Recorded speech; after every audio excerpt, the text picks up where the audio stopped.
ओम शांति। ब्रह्मा का जीवन संजय की कलम से हम सुन रहे हैं। फॉलो फादर करने की बहुत अच्छी विधि शिव बाबा ने हमें दे दी। बस फॉलो करते जाएं संपूर्णता की ओर जाने के लिए। फॉलो ब्रह्मा बाप को करते जाएं क्योंकि वो जीवन आदर्श है और बहुत आसान होता है फॉलो करना। खुद राह क्रिएट करने से बहुत आसान। तो ऐसा जीवन हमारे सामने है जो ज्ञान का, योग का, धारणा स्वरूप का, सेवा स्वरूप का आदर्श जीवन है। वह हमारा भाग्य कि ऐसा जीवन हम पढ़ रहे हैं, सुन रहे हैं। आज भ्राता जगदीश जी कह रहे हैं, प्रजापिता ब्रह्मा अद्भुत एवं अनुपम योगी, तपस्वी, ज्ञानी, आचार्य, प्रशासक, दार्शनिक, विद्वान, विधि प्रदाता, प्रशासक इत्यादि हुए हैं। उन्होंने जो शिक्षा, दीक्षा, उपदेश, आदेश, मार्ग, निर्देश इत्यादि दिए वे अलग श्रेणी अथवा कोटि के थे।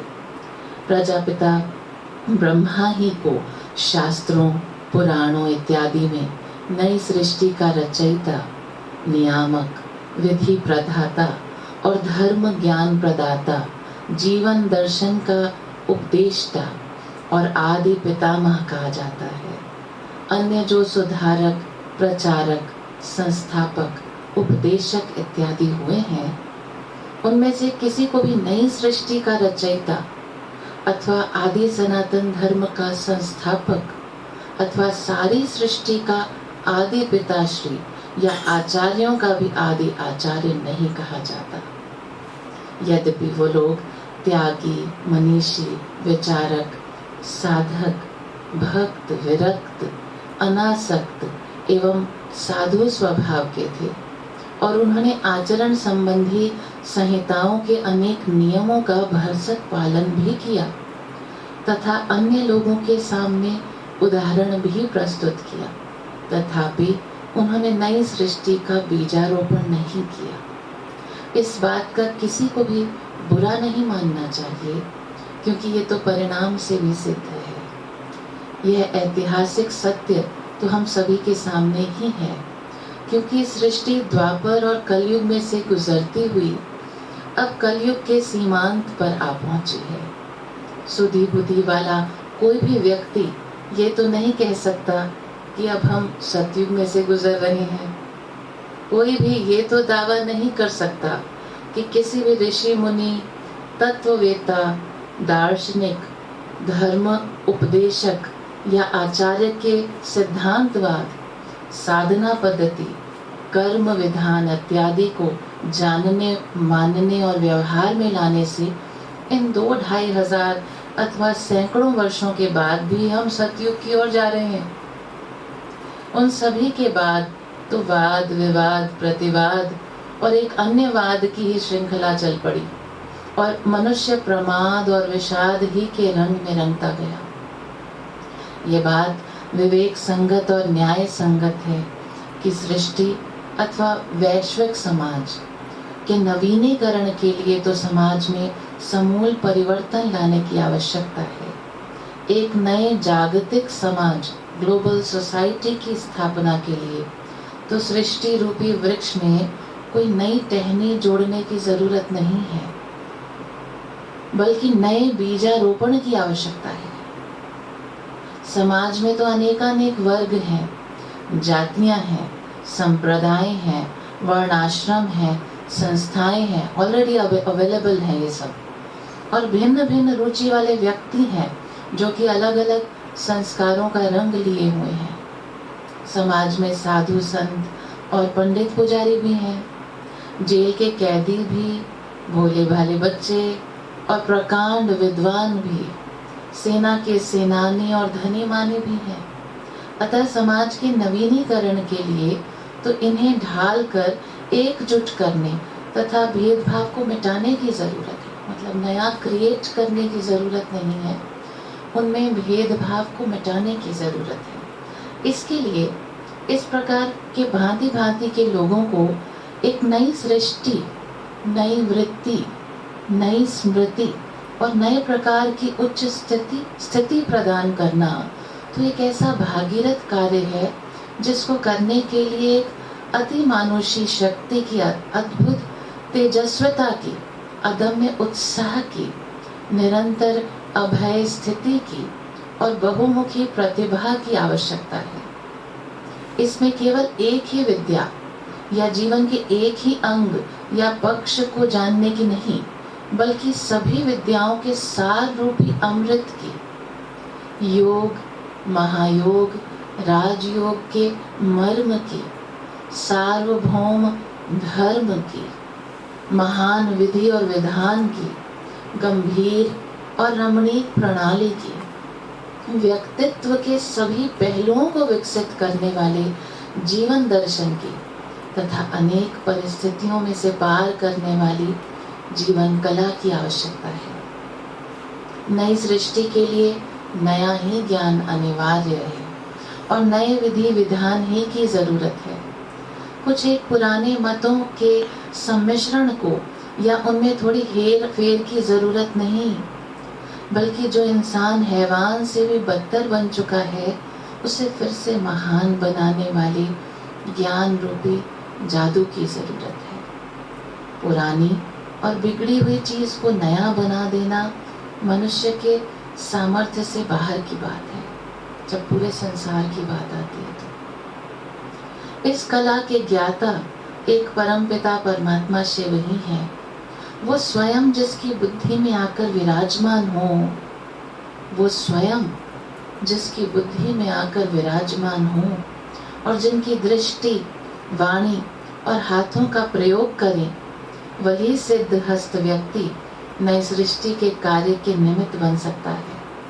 और ये सब कुछ प्रजापिता ब्रह्मा ही के जीवन में उन सभी ने पाया जो कुछ समय तक उनके संपर्क में आए और जिन्होंने निष्पक्ष भाव से उनकी गतिविधियों का अवलोकन किया। अन्य किसी की भी जीवन कहानी में सारे समाज के आमूल परिवर्तन के कार्य की झलक या कलयुग का मूलोच्छेदन करके शुद्ध सतयुग ही के बीजारोपण के दर्शन नहीं है। स्पष्टीकरण के लिए कुछ उदाहरण। अन्य उपदेशकों ने या तो घर बार एवं गृहस्थ जीवन को नरकमय मानकर उसे छोड़ दिया और सन्यासी, उदासी, सेंट, भिक्षु, मुनि कहलाना पसंद किया, या उन्होंने एक पत्नी वाले जीवन का नियम या सिद्धांत बताकर आम लोगों के लिए सीमित विकार वाले गृहस्थ की मान्यता दे दी। किसी ने भी काम विकार को गृहस्थ में पूरी तरह से निकाल देने का आदेश, उपदेश एवं मार्ग निर्देश नहीं दिया। ना ही ये बताया कि पहले कभी गृहस्थ जीवन योग बल पर आधारित था, तब भला उनके उपदेश से सतयुग कैसे आ जाता, जबकि उन्होंने गृहस्थियों को नरक का द्वार बनाने वाले काम विकार की स्वीकृति दे दी, तो वे स्वर्ग का द्वार कैसे खोल सकते थे।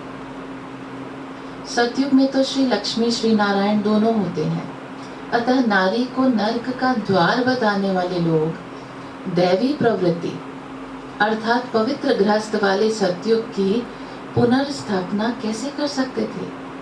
जिनकी आचरण संहिता में नारी को देखना भी मना था, वे ऐसे समाज की स्थापना कैसे कर सकते थे जिसमें नारी पूज्य हो।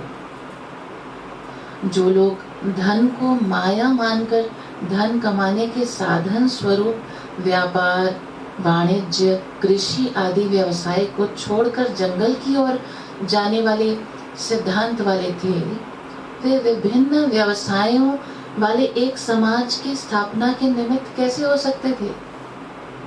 व्यवसायों में से आचरण के योग्य दोष निकाल देने की बजाय व्यवसायों को ही छोड़ देने से तो समाज अव्यवस्थित, वीरान अथवा छिन्न भिन्न होता है। उससे नए समाज की स्थापना थोड़े ही हो सकती है। व्यवसाय ही नहीं रहेंगे, उत्पादन ही नहीं रहेगा, जीवन की आवश्यकताएं ही पूरी नहीं होंगी, तो समाज की स्थापना कैसे होगी अथवा उसका अस्तित्व कैसे बना रहेगा। संसार को दुखों का घर मानकर जिन्होंने पलायनवाद अर्थात भाग जाने की नीति को अपनाया और जो जंगल में जाकर छिप गए, वे चहल पहल वाले संसार को सुखमय कैसे बना सकते हैं। यदि किसी ने जंगल से वापस लौटकर बाद में अपने शिष्यों को प्रचारक बनाकर प्रचार कार्य भी किया और कराया, तो वह भी कोई ऐसा व्यवहारिक या सर्वांगीण तो नहीं था कि जिससे सभी प्रकार के लोगों को कुछ प्राप्त हो। अन्यश्च जिन्होंने भी कोई भी धर्म स्थापित किया या मत, वाद अथवा सिद्धांत संसार को दिया, उनके द्वारा दिए हुए धर्म, मत या सिद्धांत संपूर्ण एवं सर्वांगीण तो नहीं थे। उन्होंने कोई पूर्ण वैश्विक दर्शन, वर्ल्ड का विजन या जीवन दर्शन, फिलॉसफी ऑफ लाइफ तो प्रस्तुत नहीं किया। उदाहरण के तौर पर बुद्ध ने जो विचार धारणा संसार के सामने रखी, उसमें परमात्मा के बारे में कोई न्याय संगत दर्शन प्रस्तुत नहीं किया, बल्कि वे परमात्मा के बारे में मौन रहे और उनके उत्तराधिकारियों ने तो परमात्मा के अस्तित्व को ही नकार दिया। किसी धर्म स्थापक ने आत्मा ही परमात्मा है और जगत मिथ्या है ऐसा बताकर परमात्मा और जगत के अस्तित्व को ही अस्वीकार किया। इस प्रकार के सिद्धांत से भले ही किसी को तुष्टि होती हो, इससे नए संसार की रचना तो नहीं होती। जो जगत को मिथ्या मानते हैं वो नए जगत की रचना कैसे रचेंगे। जो परमात्मा को ही नहीं मानते वे सत्यता, पवित्रता, आनंद और आध्यात्मिक शक्ति की सर्वोच्च स्थिति तक ले जाने का मार्ग कैसे प्रशस्त करेंगे, जबकि परमात्मा ही परम सत्य, परम पवित्र, परम आनंद और सर्वशक्तिमान है। तब उसके अस्तित्व को ना मानने से, सर्वोच्च योग से जनमानस को वंचित करके सत्य युग, पवित्र युग अथवा आनंदपूर्ण समाज की पुनर्स्थापना कैसे की जा सकती है। प्रजापिता ब्रह्मा द्वारा प्राप्त दर्शन में सब है।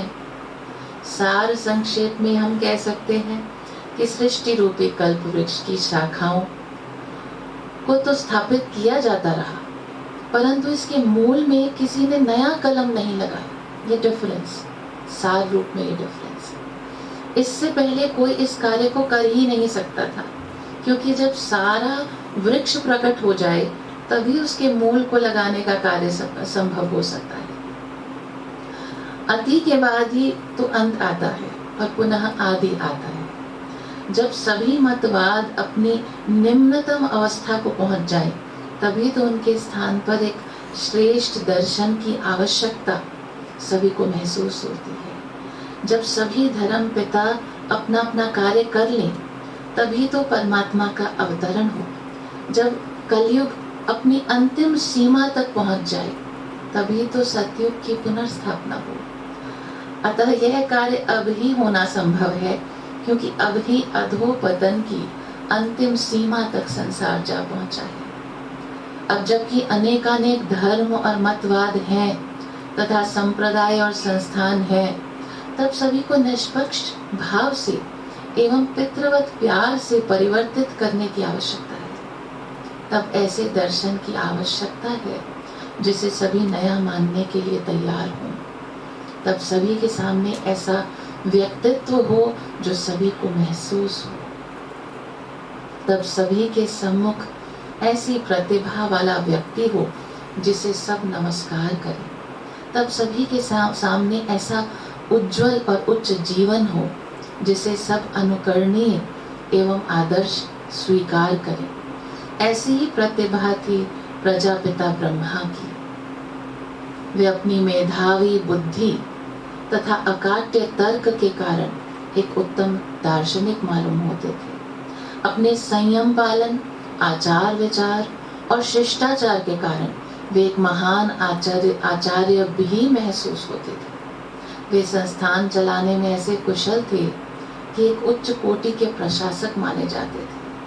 उनके मुख से ऐसे हीरे मोती निकलते थे कि लोग उन्हें अलौकिक जवाहरी समझते थे। अपनी वेशभूषा से तेजस्वी व्यापारी लगते थे। अपनी पवित्रता और तपस्या के फलस्वरूप उनके मुखमंडल पर ऐसा तेज था कि वे एक महान योगी माने जाते थे। उनके व्यवहार में वह शालीनता थी कि कोई कह सकता था कि इससे पहले वे राजा या महाराजा थे या उनके निकट मित्र थे। वे दानी, महादानी और वरदानी थे और उनमें प्यार तथा अनुशासन का अद्भुत संतुलन था। इनका व्यक्तित्व और व्यवहार ऐसा था कि वे सभी के जीवन में नैतिक परिवर्तन लाने वाली कला में कुशल थे और नई सृष्टि की रचना के लिए परमपिता परमात्मा के माध्यम थे। ऐसे थे ब्रह्मा बाबा। जरूर ये गुण हमने बुद्धि में भी नोट किए होंगे और नोट्स भी लिए होंगे ताकि हम इसे बार बार पढ़ पाएं, सुन पाएं और ऐसा बन पाएं। ऐसा बनकर ही रहना है। आज के लिए इतना ही, कल फिर मिलेंगे। Thank you. ओम शांति।